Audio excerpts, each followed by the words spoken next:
Para sa mga OFW, makinig kayo guys. Pakinggan natin ang mga hinanakit ni nanay. Ang video ito ay trending talaga nung naglabas siya ng kanyang hinanakit sa buhay. So pakinggan muna natin ang kanyang testimonya. Para sa mga katulad kong OFW, mag-ipon kayo para sa sarili nyo. Huwag nyong ibigay lahat sa pamilya. Kasi hindi kayo nakakasiguro na pag tumanda kayo at wala na kayong pera, aalagaan kayo ng mga yan. Katulad ng nangyari sa akin, nung wala na akong pera, halos kaaway na ang turing sa akin. Parang ang sama-sama ko na. Alam nyo kung maibabalik ko lang, nag-ipon ako para sa sarili ko. Hindi yung lahat ng kapatid ko pinag-aral ko.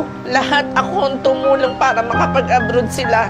Gulang ko, tinulungan ko yan. Pero nung wala na akong maibigay,